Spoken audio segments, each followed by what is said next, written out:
Gustong ipawalang bisa ng Office of the Solicitor General ang proklamasyon kay Mayor Alice Guo bilang alkalde ng Bamban, Tarlac. Isang co-warrant to petition ang inihain nito sa korte. Nakatutok si Maki Pulido.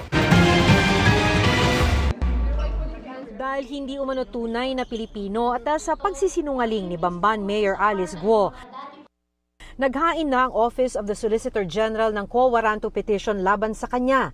Layo ng petisyon na tuluyang ipawalang bisa ang proklamasyon kay Guo bilang mayor at ang pagtanggal sa kanya sa pwesto. Guo Huaping na ang ginamit na pangalan sa petisyon na naglarawan sa kanya bilang Chinese national na ilang taon na umanong nagpapanggap bilang Alice Leal Guo. Iisang tao lang daw sina Alice Leal Guo at Guo Huaping dahil iisa ang kanilang fingerprint base sa pagsusuri ng NBI. Kabilang sa pinagbasihan ng alien fingerprint card na isinumite ni Guo Huaping sa immigration nang pumasok sa Pilipinas noong June 12, 1999. 8 years old lang siya noon. Nakasaad sa alien fingerprint card na ipinanganak at nakatira si Guo sa Fujian, China at Chinese ang kanyang citizenship. Chinese din ang kanyang mga magulang. 1999 din nag-apply ang kanyang inang si Lin Wenyi ng Special Investors Resident Visa o SIRV sa Board of Investments. Bilang dependent, nabigyan din si Guo Huaping ng visang ito.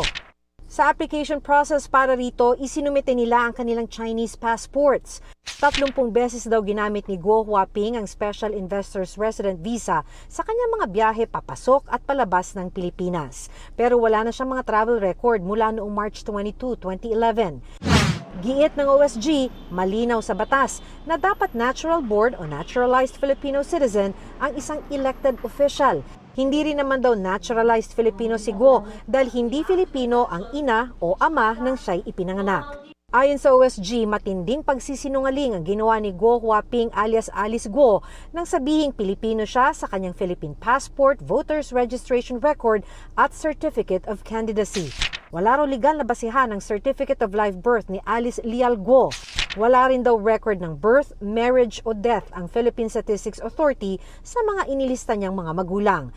Pero kahit peke ang mga impormasyon, pinatotohanan pa rin ito ni Guo nang maghain siya ng Certificate of Candidacy para kumandidato bilang alkalde ng Bamban, Tarlac. Sinisikap pa ng GMA Integrated News na kunin ang panig ni Guo. Lumaki po ako sa farm. Para sa GMA Integrated News, Maki Pulido, nakatutok, 24 oras.